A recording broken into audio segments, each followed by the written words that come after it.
Je voulais qu'on revienne dans Europe Midi sur ce chiffre. Les services de police et de gendarmerie ont enregistré une hausse de 10% des violences conjugales qui ont concerné, en 2020, 159 400 personnes, tous sexes confondus. On est avec Ernestine René.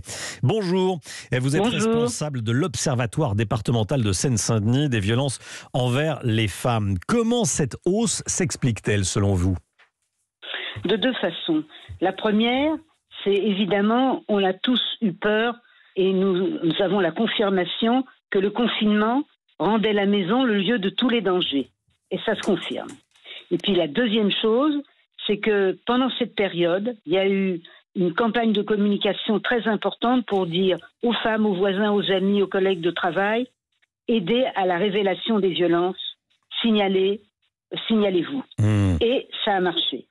Et puis, troisième élément, je dirais, les forces de sécurité ont eu des instructions précises pour réagir vite et bien.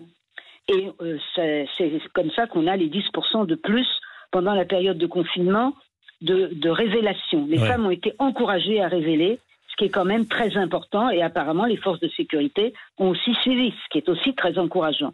Ce qui nous manque dans cette enquête, dites-nous, c'est de savoir qu'est-ce que deviennent ces signalements. Est-ce que c'est des plaintes ? Est-ce que ce sont des mains courantes ? Et puis derrière, qu'est-ce qui se passe ?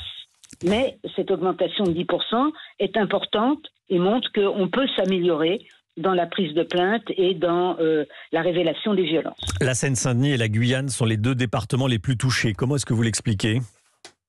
Je pense qu'il y a les deux éléments que je viens de dire. D'un côté, davantage de violences sans doute dans les maisons, mais aussi des forces de sécurité. Vous savez, il y a un grand partenariat en Seine-Saint-Denis et les forces de sécurité sont davantage formées à prendre les plaintes et à les prendre au sérieux. Et nous avons donc aussi des réactions avec les associations de terrain, etc., qui favorisent la révélation des violences par les femmes. Je pense que les deux vont ensemble, mais il y a réellement un tissu social et une prise de conscience des forces de sécurité et des associations sur la dangerosité des hommes violents et donc sur la nécessité de signaler et de prendre les signalements. C'est pas seulement que les femmes signalent, mais que c'est pris en compte. C'est pris en compte. En un mot, Ernestine René, s'il vous plaît, des hommes sont également victimes ? Dans quel cadre ? Il y a 20 000 cas en 2020.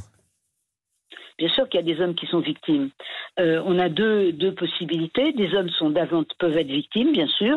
Les femmes peuvent être... Et puis on peut aussi être, ce qu'on voit avec les enquêtes, notamment sur les femmes tuées. Là, on n'a pas les éléments, mais sur les femmes tuées, on l'a.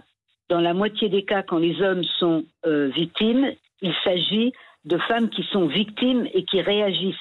Oui. Donc, on est aussi avec cette histoire-là. C'est-à-dire, les hommes peuvent être victimes, mais les femmes aussi peuvent aussi être victimes et donc réagir. C'est-à-dire se défendre. Merci beaucoup Ernestine René, merci d'avoir été en direct avec nous. Il est 12h51, on va parler augmentation de salaire. Restez bien avec nous, à tout de suite.